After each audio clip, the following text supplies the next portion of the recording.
నమస్కారం మహల్య TV news కి స్వాగతం. ఈనాటి ముఖ్యాంశాలు.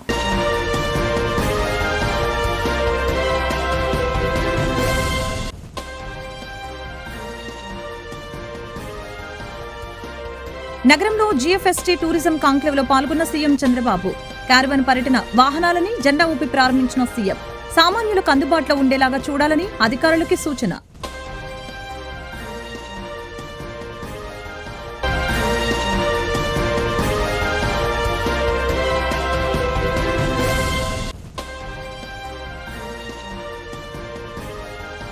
మాజీ సీఎం జగన్ పై తొందరపాటు చర్యలు వద్దని పోలీసులకు హైకోర్టు ఆదేశాలు. సింగయ్య మృతి కేసులో జగన్ కి తాత్కాలిక ఊరట. నిందితులపై ఎలాంటి తొందరపాటు చర్యలు తీసుకోవద్దని స్పష్టమైన ఆదేశాలు జారీ చేసిన హైకోర్టు.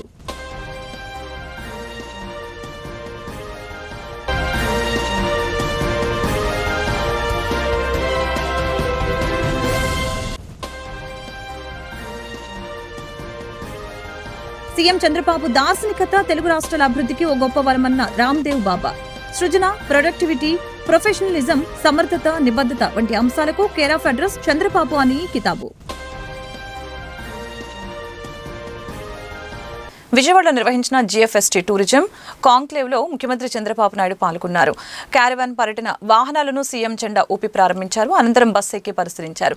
సామాన్యులకు అందుబాటులో ఉండేలాగా చూడాలని సీఎం అధికారులకు సూచనలు చేశారు.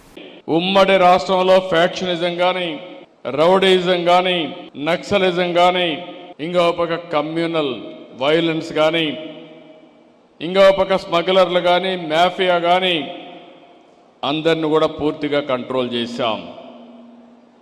నేను ఎప్పుడు కూడా ఎప్పటికప్పుడు టెక్నాలజీ కూడా ఉపయోగించుకోవాలి. ఈరోజు మనందరూ ఇక్కడ ఉన్నారు. నేను హైదరాబాద్లో ఎవరు ఆలోచించినప్పుడు హైటెక్ సిటీ, ఇన్ఫర్మేషన్ టెక్నాలజీ ఆలోచించాను. ఆ రోజు బిల్ క్లింటన్ వస్తే సైబరాబాద్ నగరాన్ని ఆ రోజే ఇనాగరేట్ చేశాం. వాజ్పేయి గారి దగ్గర హైటెక్ సిటీ ప్రారంభోత్సవం చేశాం.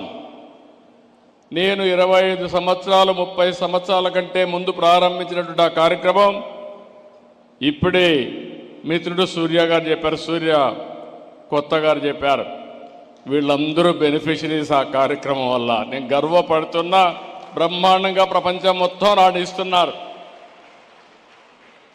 పవర్ ఆఫ్ టెక్నాలజీ మీరు ఒక్కసారి చూస్తే 25 సంవత్సరాల్లో ఈరోజు హైదరాబాద్ నగరం వల్ల, ఐటీ వల్ల, నాలెడ్జ్ ఎకానమీ వల్ల దేశంలో హైయెస్ట్ పర్ క్యాపిటా ఇన్కమ్కి చిరునామా తెలంగాణ. అదే మరి మోస్ట్ లివబుల్ కండిషన్స్ ఉండే సిటీ హైదరాబాద్ సిటీ. ఈరోజు ఇవన్నీ చూసిన తర్వాత రాష్ట్ర విభజన తర్వాత ఆలోచించాను మళ్ళీ నెక్స్ట్ లెవెల్కి వెళ్ళాలని. 2023లో government of India quantum mission పెట్టారు. కానీ ఇంతవరకు పెట్టారు కానీ ముందుకు పోయే సమయంలో నేను చొరవ తీసుకున్నాను.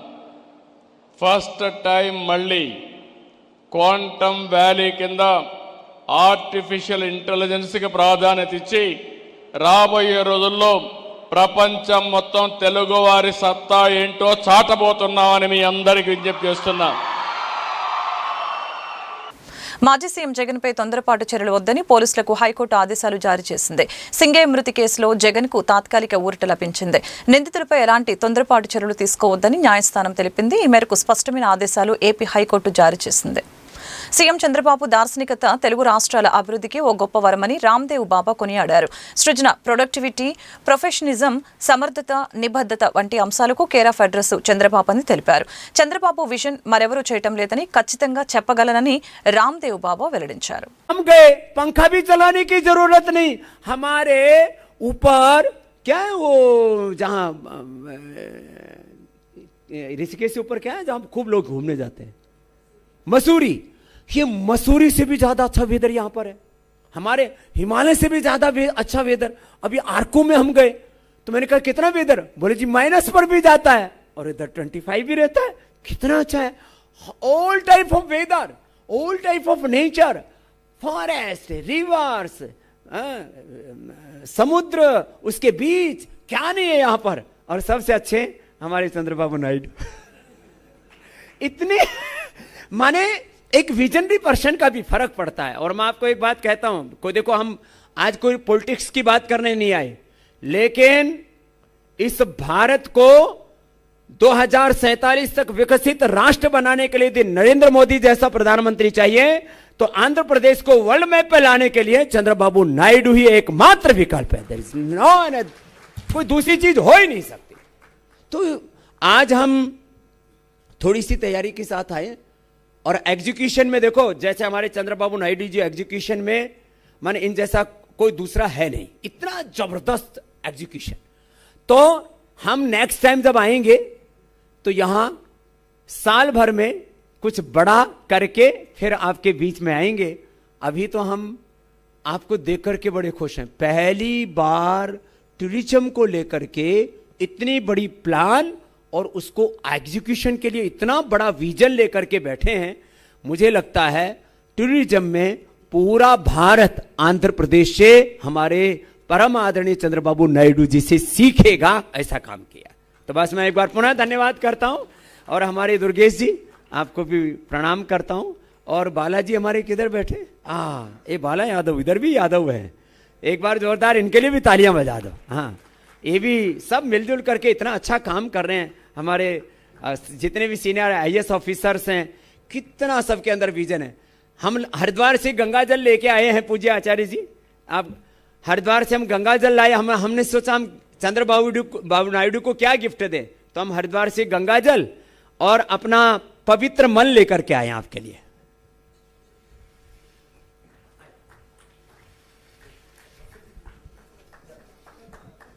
బాబా రామ్దేవ్ జీ హరిద్వార్ నుంచి పవిత్రమైన గంగా నది తీర్థాన్ని, మరి ముఖ్యంగా అన్నిటికన్నా శ్రేష్టమైన నిర్మలమైన మనస్సును వారికి బహుమానంగా తెచ్చారన్నారు బాబా రామ్దేవ్ జీ.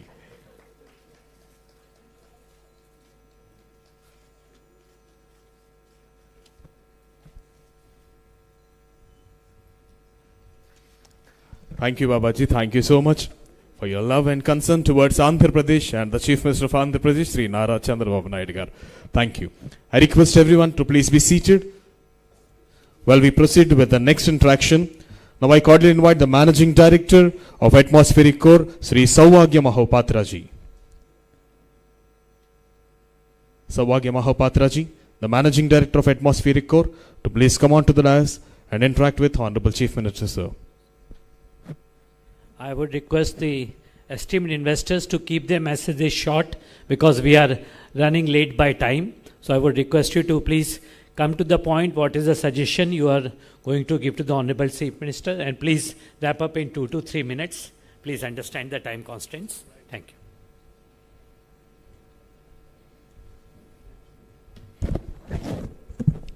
యాభై రోజుల తర్వాత ఈ రోజు ఉదయం తిరుపతి వెంకటేశ్వర స్వామిని, కోల్హాపూర్ లక్ష్మి అమ్మవారిని దర్శించుకొని ఇంద్రకీలాద్రిపై వేంచేసి ఉన్న కనకదుర్గమ్మను దర్శించుకోవడం ఆనందంగా ఉందని పశ్చిమ ఎమ్మెల్యే సుజనా చౌదరి వెల్లడించారు. దేవాదాయ శాఖ మంత్రి ఆనం రామనారాయణ రెడ్డితో మాట్లాడి దుర్గమ్మ సన్నిధిలో జరిగే శాకాంబరి ఉత్సవాలను అత్యంత వైభవంగా జరిగే విధంగా కృషి చేస్తానని అన్నారు. అందరూ బాగుండాలి, అందులో నేనుండాలి అని అమ్మవారిని కోరుకున్నానని చెప్పారు.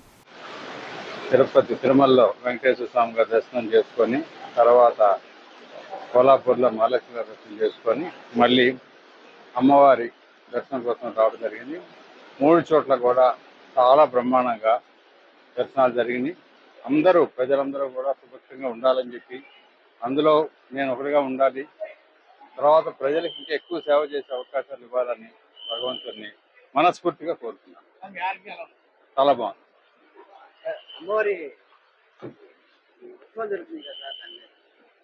రేపు శనివారం నాడు ఆనం రామనారాయణ రెడ్డి గారి ఆధ్వర్యంలో, మన దేవాదాయ శాఖ మంత్రి గారి ఆధ్వర్యంలో శనివారం నాడు ఉదయం ఒక మీటింగ్ పెట్టాం. ఆ మీటింగ్లో డిస్కస్ చేసి ఉత్సవాలు ఇంకా బ్రహ్మాండంగా చేయడానికి అన్ని ప్లాన్లు వేస్తాం. పశ్చిమ నియోజకవర్గంలో పలు అభివృద్ధి కార్యక్రమాలకు పశ్చిమ నియోజకవర్గ ఎమ్మెల్యే యలమంచిలి సత్యనారాయణ చౌదరి శంకుస్థాపనలు చేశారు. రానున్న కాలంలో మరిన్ని అభివృద్ధి పనులకి తాను శ్రీకారం చుడతానని వెల్లడించారు. ముఖ్యంగా నియోజకవర్గంలో నాయకులకి, ప్రజలకి అందరికీ కూడా గత 2 నెలల నుంచి నాకు చెయ్యి ఫ్రాక్చర్ అవటం వలన రాలేకపోయాను. ఆ సందర్భంగా ఎంతోమంది నన్ను వచ్చి కలవడం జరిగింది. ఎంతోమంది చాలా ప్రేయర్స్ చేశారు. టెంపుల్స్లో కానీ, మాస్క్లో కానీ, చర్చెస్లో కానీ అన్నింటిలో కూడా వాళ్ళందరికీ కూడా హృదయపూర్వక కృతజ్ఞతలు చెబుతూ ఈ మనకు 1 year అయిన సందర్భంగా ఒకసారి అన్నీ నేను రివ్యూ చేసుకుంటే మనం కొంతవరకు చేయగలిగాం. నాకు ఎమ్మెల్యేగా నేను చేద్దాం అనుకున్నంత వరకు ఇంకా చేయలేదనేది నా ఉద్దేశం, చేయలేకపోయాను అనేది. ఇంకా నెక్స్ట్ ఇయర్లో బాగా ఇంప్రూవ్ చేసి ప్రజాసేవలో నిమగ్నం అవుదాం. ఈరోజు 43వ డివిజన్లో ముఖ్యంగా డ్రైనేజ్ వర్క్, రెయిన్ వాటర్ని నియంత్రించటం, తర్వాత ఎప్పటికప్పుడు ఎక్కడా కూడా వాటర్ లాగింగ్ అవ్వకుండా చేయటానికి ఈ వర్క్ ఓవరాల్గా అయితే 43, 55, 39, 54 4 డివిజన్లు కలిపి 7 కోట్ల వరకు మంజూరు చేయడం జరిగింది. దాంట్లో ఈరోజు శంకుస్థాపన చేశాం. ఇంజనీర్ గారితో కూడా మాట్లాడాను. వాళ్ళు సుమారుగా ఎస్టిమేషన్ 1 year టైం ఇచ్చారు, కానీ 1 year అనేది చాలా ఎక్కువ పీరియడ్. దీనికి తప్పకుండా ఈ గారు కూడా చెప్పారు, త్వరగా ఇంకోసారి మళ్ళీ రీఎస్టిమేట్ చేసి, అంటే డబ్బుకు కాదు టైంకి, సంవత్సరం కాకుండా 3-4 నెలల్లో కంప్లీట్ చేయడానికైనా ఆ కాంట్రాక్టర్ గారితో కూడా మాట్లాడి మళ్ళీ సబ్మిట్ చేస్తా అన్నారు. తప్పకుండా ప్రజలందరూ కూడా దీన్ని వినియోగించుకొని ఇంకా పరిశుభ్రంగా పెట్టుకోవడానికి అవకాశాలు వస్తాయని చెప్పి నా నమ్మకం. ప్రజలు దీంతో పాటు ఇంకేదన్నా కనుక మార్పులు, చేర్పులు, సలహాలు, సందేహాలు ఏమైనా ఉంటే మాత్రం తప్పకుండా మా ఆఫీస్కి తెలియపరచవలసి కోరుకుంటూ సెలవు తీసుకుంటాం. డిఎస్సీలో 3% క్రీడాకారులకు ఉద్యోగాలు కేటాయించిన రాష్ట్ర ముఖ్యమంత్రి చంద్రబాబు నాయుడు క్రీడా స్ఫూర్తికి నిదర్శనమని క్రీడా శాఖ మంత్రి మండేపల్లి రాంప్రసాద్ రెడ్డి వెల్లడించారు. కూటమి ప్రభుత్వం క్రీడల అభివృద్ధికి ఎనలేని కృషి చేస్తుందని పేర్కొన్నారు. శాప్ డైరెక్టర్లుగా ప్రమాణ స్వీకారం చేస్తున్న వారందరికీ అభినందనలు తెలిపారు. ఆంధ్రప్రదేశ్ క్రీడా ప్రాధికార సంస్థ బోర్డు డైరెక్టర్స్ బాధ్యతలు తీసుకునే కార్యక్రమం చాలా అట్టహాసంగా నిర్వహించడం జరుగుతుంది. మా స్పోర్ట్స్ మినిస్టర్ రాంప్రసాద్ రెడ్డి గారి నేతృత్వంలో ఈరోజు డైరెక్టర్స్ అందరూ కూడా బాధ్యతలు తీసుకున్నారు. ఏదైతే గౌరవ ముఖ్యమంత్రి నారా చంద్రబాబు నాయుడు గారు ఈ రాష్ట్రాన్ని క్రీడాంధ్రప్రదేశ్గా మార్చాలని ఏదైతే సంకల్పిస్తున్నారో ఆయన సంకల్పానికి అనుగుణంగా మా డైరెక్టర్స్ కూడా పనిచేస్తారు. తదనుగుణంగా కూడా మా ఆలోచన విధానం ఉంది. ఇప్పటికే గతంలో లేని విధంగా భిన్నంగా ఇప్పటికే మనం ఒక బెస్ట్ పాలసీని కూడా తీసుకొని వచ్చాం, ఇన్సెంటివ్స్ తీసుకొని వచ్చాం. దాంతోపాటు జాబ్ రిక్రూట్మెంట్ విషయంలో కానీ అన్నీ ఒక ప్రణాళికాబద్ధంగా ముందుకెళ్తున్నాం. ఒక పక్క ఇన్ఫ్రాస్ట్రక్చర్ క్రియేట్ చేస్తూనే ఒక పక్క సమర్థవంతంగా స్పోర్ట్స్ అథారిటీని ముందుకు తీసుకెళ్లాలన్న ఆలోచనతో ముందుకెళ్తున్నాం. దాంతోపాటు ఇప్పుడు వచ్చిన ఎవరైతే బోర్డు ఉందో బోర్డు కూడా బ్రహ్మాండమైన బోర్డుని గౌరవ ముఖ్యమంత్రి గారు నియమించడం జరిగింది. క్రీడాకారులకు కానీ, అసోసియేషన్లు కానీ, పీటీలు కానీ ఏదైతే క్రీడలు నిర్వహిస్తున్నారో వాళ్ళు కానీ యువతకు కూడా పెద్దపీట వేయడం జరిగింది. ఈ సమర్థవంతమైన బోర్డు భవిష్యత్తులో ఈ స్పోర్ట్స్ అథారిటీని ది బెస్ట్గా ఆంధ్రప్రదేశే కాదు దేశం అంతా గర్వించదగ్గ ఈ నిర్వహణ ఉంటుందని ఆశిస్తున్నాం. దానికి అనుగుణంగా కూడా మా కార్యాచరణ ఉంటుంది. ఇప్పుడు మాకు 400 ఈ డిఎస్సిలో 421 పోస్టులు క్రీడాకారులకు ఈరోజు కేటాయించడం జరిగింది. ఇప్పుడు ఈ 421 మంది క్రీడాకారులు ఫస్ట్ టైం ఈ దేశ చరిత్రలో 421 మంది క్రీడాకారులు డైరెక్ట్గా ఈరోజు డిఎస్సి ద్వారా ఎంపిక చేయడం వితౌట్ ఎగ్జామ్తో. భవిష్యత్తులో కూడా ప్రతి సంవత్సరం నియమించే ప్రతి నోటిఫికేషన్లో మా క్రీడాకారులు వాళ్ళకి ఏదైతే 3% రిజర్వేషన్ ఉందో ఆ 3% రిజర్వేషన్లో ఉద్యోగాలు వస్తాయి. ఈ 5 సంవత్సరాలు పూర్తయ్యేదానికి దాదాపు 15,000 మంది క్రీడాకారులు ఉద్యోగస్తులుగా మారబోతున్నారు. ఇది ఒక చరిత్ర అవబోతోంది. మొత్తం రాష్ట్రం అంతా ఏదైతే క్రీడా రంగం ఏదైతే ముఖ్యమంత్రి గారు కలగన్నారో ఆ కళలు కనుక క్రీడాకారులు గతంలో ఏదైతే ఆశించారో అసోసియేషన్స్ ఏదైతే ఆశించారో తదనుగుణంగా ఈరోజు ఈ నియామకాలన్నీ జరుగుతున్నాయి. డిప్యూటీ సీఎం పవన్ కళ్యాణ్ పై వైసీపీ నేత పోతిన వెంకట మహేష్ చేసిన అనుచిత వ్యాఖ్యలను జనసేన కృష్ణా పెన్న రీజనల్ కోఆర్డినేటర్ పల్లెపు విజయలక్ష్మి ఖండించారు. పవన్ కళ్యాణ్ నిజాయితీని ప్రశ్నించే స్థాయి మహేష్ కు లేదని ఆమె స్పష్టం చేశారు. తనను నమ్ముకున్న వారికి వైసీపీలో ఒక్క పదవైనా ఇప్పించగలిగారా అని ప్రశ్నించారు. అందరికీ నమస్కారం. ఈరోజు ఈ మీడియా సమావేశం ఏర్పాటు చేయడానికి కారణం ఏంటంటే వైఎస్ఆర్సీపీ నాయకులు పోతిన మహేష్ గారు నిన్న ఇష్టం వచ్చినట్టు పవన్ కళ్యాణ్ గారిని కొన్ని అనుచిత వ్యాఖ్యలు చేశారు. మేము జనసేన పార్టీ నుంచి తీవ్రంగా ఖండిస్తున్నాం. మేము పోతిన మహేష్ గారిని ఒకటే అడుగుతున్నాం, మీరు నిన్న గొప్ప సిద్ధాంతిలాగా వేదాంతం చెప్తున్నారు, నేతి బీరకాయలో నెయ్యి ఉండదు, పవన్ కళ్యాణ్ గారిలో నిజాయితీ లేదని చెప్పి, నిజాయితీ ఉందో లేదో మీ మనస్సాక్షికి తెలుసు, మేము చెప్పాల్సిన అవసరం లేదని నేను తెలియజేస్తున్నా.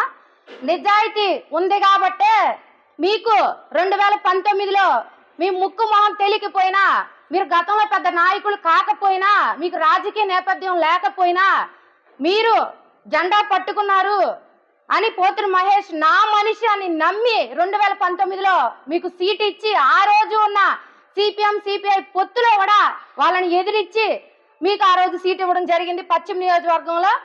మీరు ఆ రోజు గెలవలేకపోయారు. కేవలం 22,000 ఓట్లతో మీరు 3వ 4వ స్థానంలోకి మీరు రావడం జరిగింది.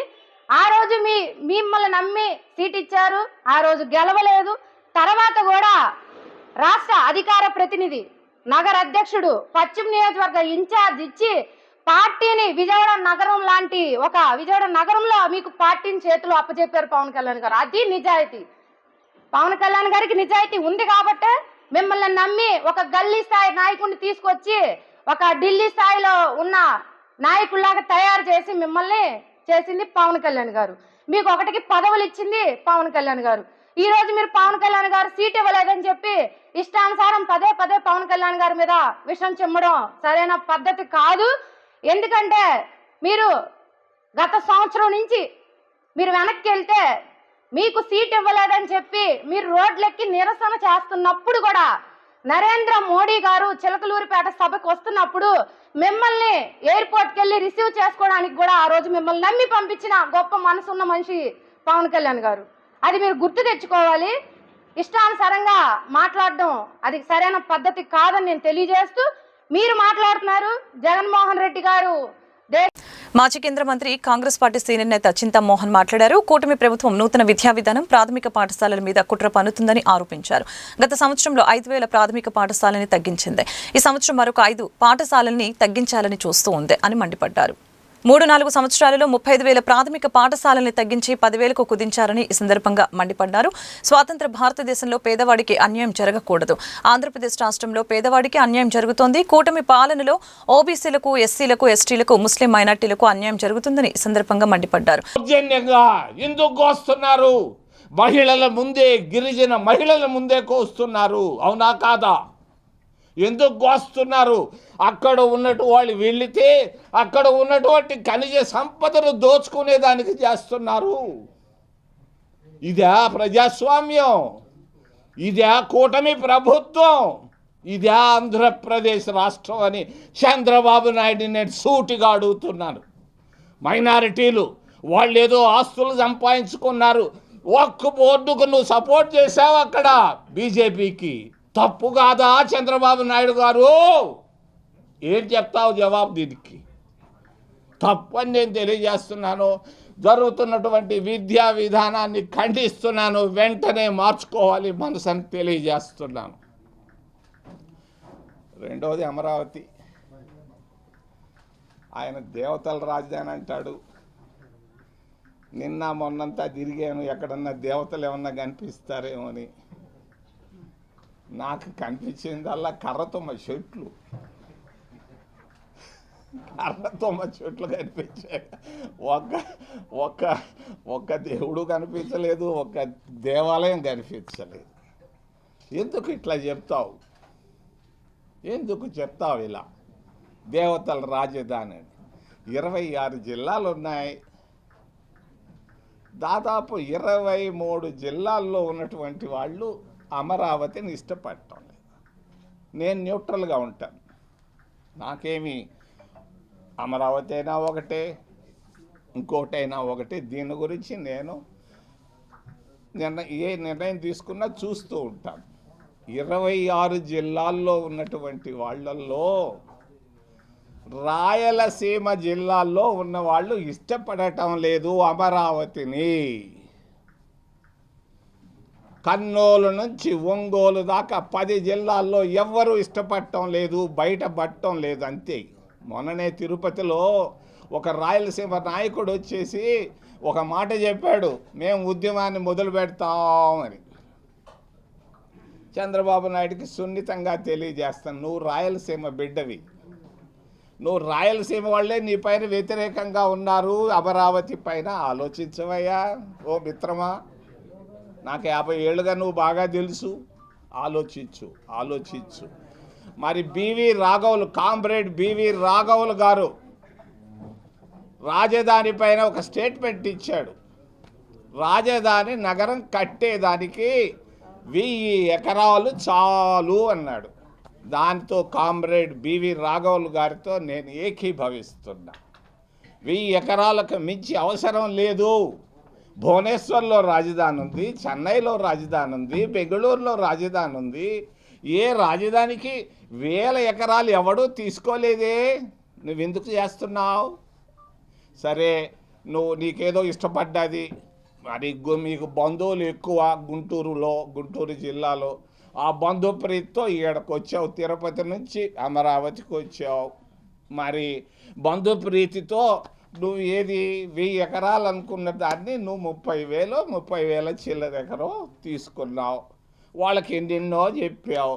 చెప్పిన మాట సమస్యల పరిష్కారం కోరుతూ మున్సిపల్ కార్మికులు ఆందోళన చేపట్టారు. సిఐటియు ఆధ్వర్యంలో నగరపాలక సంస్థ కార్యాలయం వద్ద అవుట్సోర్సింగ్ ఉద్యోగులు ధర్నా చేపట్టి నిరసన వ్యక్తం చేశారు. ఎన్నికల్లో ఇచ్చిన హామీ మేరకు అవుట్సోర్సింగ్ ఉద్యోగులకు వేతనాలు పెంచాలని యూనియన్ నాయకులు ముత్యాలరావు డిమాండ్ చేశారు. రాష్ట్ర ప్రభుత్వం అమలు చేస్తున్న అన్ని సంక్షేమ పథకాలను వర్తింపచేయాలని ఈ సందర్భంగా కోరారు. మున్సిపల్ ఇంజనీరింగ్ కార్మికులకు జీవో నెంబర్ 36 ప్రకారం జీతాలు ఇవ్వాలని, రాష్ట్ర ప్రభుత్వం అమలు చేస్తున్నటువంటి సంక్షేమ పథకాలు మున్సిపల్ అవుట్సోర్సింగ్ కార్మికులందరికీ అమలు చేయాలని చెప్పేసి, అలాగే గత సమ్మె సందర్భంగా ప్రభుత్వం ఒప్పందం చేసుకున్నటువంటి హామీలన్నింటినీ అమలు చేస్తూ జీవోలు ఇవ్వాలని చెప్పేసి రాష్ట్ర వ్యాప్తంగా మున్సిపల్ ఇంజనీరింగ్ కార్మికులు మున్సిపల్ కార్యాలయాల దగ్గర నిరసన తెలియజేయడం జరుగుతూ ఉంది.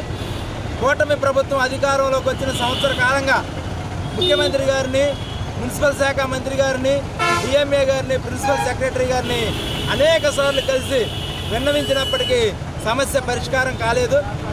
జూన్ 2వ తారీఖున మంత్రి గారు మున్సిపల్ కార్మిక సంఘాలతో చర్చలు జరిపి వెంటనే ముఖ్యమంత్రి గారి దగ్గర వెళ్ళి మాట్లాడి సమస్య పరిష్కారం చేస్తామని చెప్పారు.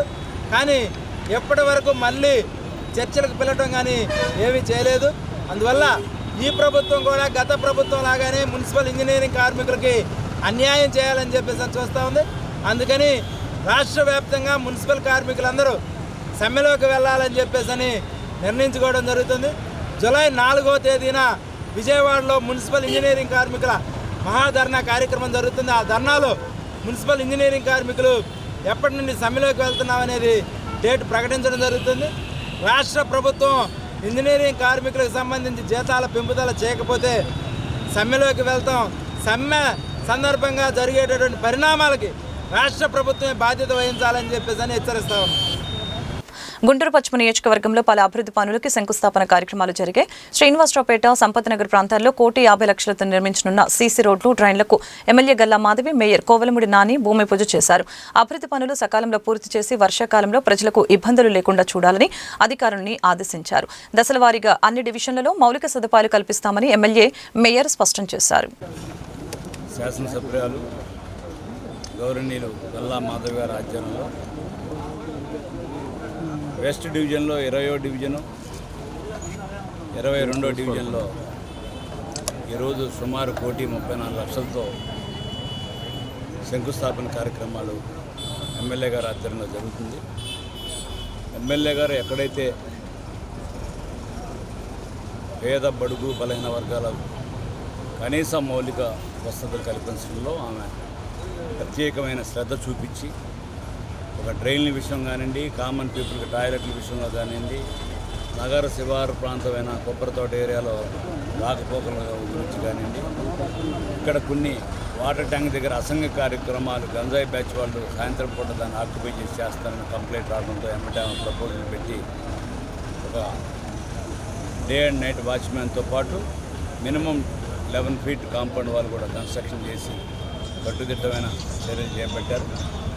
ముఖ్యంగా ప్రతి పౌరుడు కూడా దీంట్లో భాగస్వామ్యమై గుంటూరు వెస్ట్ కాన్స్టిట్యున్సీలో జరిగే వర్క్ మీరందరూ కూడా బాధ్యులే. మీరు కూడా చూసి ఎప్పుడైనా ఎవరైనా అడగవచ్చు, దాన్ని క్వాలిటీ సరిగ్గా ఉందా లేదా అని కూడా మీరు ప్రశ్నించవచ్చు.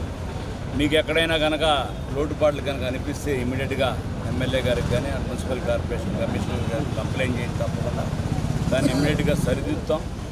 అట్లాగే మేడం చెప్పినట్టు శానిటేషన్ విషయంలో కూడా ప్రత్యేక ఒక వింగ్ని పెట్టి ఎవ్రీడే మానిటర్ చేస్తూ తప్పకుండా అతి తొందరలోనే ఎన్నో సంవత్సరాల నుంచి పేరుకుపోయిన ఈ చెత్తని, ఈ యొక్క మురికివాడల్ని శుభ్రం చేసే కార్యక్రమంలో గుంటూరు తెలుగుదేశం పార్టీ ఆధ్వర్యంలో ఎమ్మెల్యే గారి ఆధ్వర్యంలో జరుగుతుంది.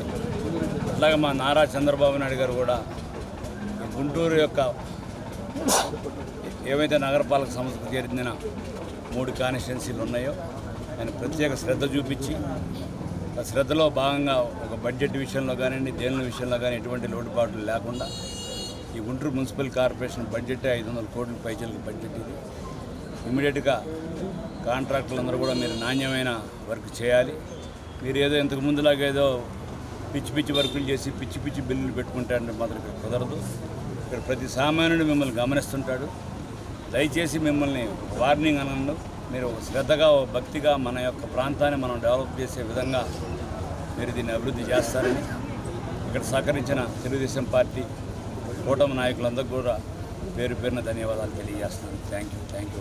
ఈరోజు శ్రీనివాసరావుపేటలోని మనకి వాటర్ ట్యాంకులు కాంపౌండ్ వాళ్ళు మరి అదేవిధంగా టాయిలెట్స్ని ఎప్పటి నుంచో అడుగుతున్నారు. ఇక్కడ స్థానికంగా వాటిని ఏర్పాటు చేసుకోవడం జరుగుతుంది. ఒక 17 లక్షల రూపాయల అమౌంట్తో. అదేవిధంగా రోడ్స్ అండ్ డ్రైన్స్ కూడా ఏర్పాటు చేసుకోవడం జరుగుతుంది. మొత్తం 22వ డివిజన్లో 39 లక్షల రూపాయల వర్క్స్ ఈరోజు శంకుస్థాపన చేసుకోవడం జరిగింది.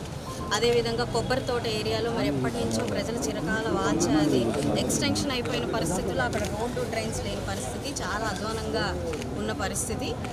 దానికి కూడా ఈరోజు శంకుస్థాపన చేసుకొని అది కూడా ₹1,00,00,000 పైన వర్క్ని దానికి కూడా శంకుస్థాపన చేసుకోవడం జరుగుతుంది. ఓవరాల్గా ఈరోజు ₹1,39,00,000 వర్క్స్కి శంకుస్థాపన చేసుకోవడం జరుగుతుంది.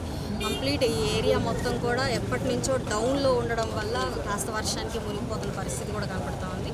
డ్రైన్స్ కూడా ఇంకా మరిన్ని వేసుకోవాల్సిన అవసరం ఉంది. ఎప్పుడో టెండర్స్ వచ్చి ఇంకా వర్క్ నిమిత్తం రాని వాళ్ళందరినీ కూడా రీసెంట్గా అందరి టెండర్స్ని క్యాన్సిల్ చేసి మళ్ళీ కొత్తగా ఫ్రెష్గా వేసుకునేలాగా కమిషనర్ గారు, మేయర్ గారు చేయడం జరిగింది. ఏదేమైనప్పటికీ చాలా ఫాస్ట్గా ఇక్కడున్న వర్క్స్ అన్నీ కూడా పూర్తి చేసుకొని స్థానికంగా అందరికీ సౌకర్యార్థం ఈ రోడ్స్ని, డ్రైన్స్ని తీసుకొచ్చే ప్రయత్నం చేస్తాము. ఇక శానిటేషన్ కూడా ఇక్కడ చాలా పూర్గా ఉందనే చెప్పుకోవచ్చు. 21, 22, 25 ఇలా కొన్ని డివిజన్స్లో శానిటేషన్ కొంచెం మెరుగవ్వాల్సిన పరిస్థితి ఉంది. నిత్యం కూడా దాని మీద కూడా సమీక్ష సమావేశాలు పెట్టి దాన్ని స్ట్రీమ్లైన్ చేసే ప్రయత్నం ఆల్రెడీ స్టార్ట్ చేశాము. కొత్తగా డస్ట్బిన్లు కూడా ఆర్డర్ ఇవ్వడం జరిగింది. అవి రాగానే ఇక్కడ కూడా డస్ట్బిన్లు ఏర్పాటు చేసి ఫాస్ట్గా ఈ శానిటేషన్ సమస్యను కూడా వాళ్ళు తీరుస్తామని చెప్పి హామీ ఇవ్వడం జరిగింది. ఏదేమైనా మొత్తం నియోజకవర్గ స్థాయిలో అనేక అభివృద్ధి కార్యక్రమాలతో ఇది మంచి ప్రభుత్వంగా ముందుకు వెళ్తాం. వార్త ముగించే ముందు ముఖ్యాంశాలు మరొకసారి.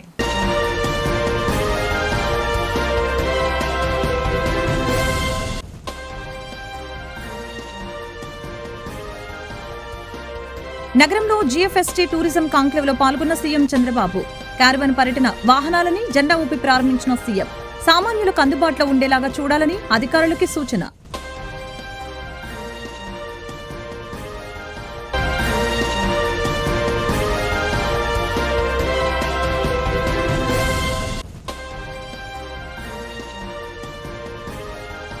మాజీ సీఎం జగన్ పై తొందరపాటు చర్యలు వద్దని పోలీసులకు హైకోర్టు ఆదేశాలు. సింగయ్య మృతి కేసులో జగన్ కి తాత్కాలిక ఊరట. నిందితులపై ఎలాంటి తొందరపాటు చర్యలు తీసుకోవద్దని స్పష్టమైన ఆదేశాలు జారీ చేసిన హైకోర్టు.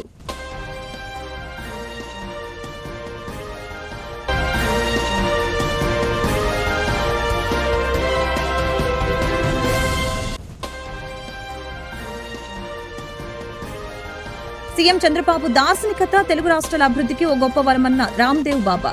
సృజన, ప్రొడక్టివిటీ, ప్రొఫెషనలిజం, సమర్థత, నిబద్ధత వంటి అంశాలకు కేర్ ఆఫ్ అడ్రస్ చంద్రబాబు అని కితాబు. ఈ వార్తలు ఇంతటితో సమాప్తం. మరొక బులెటిన్ మళ్ళీ కలుద్దాం. నమస్కారం.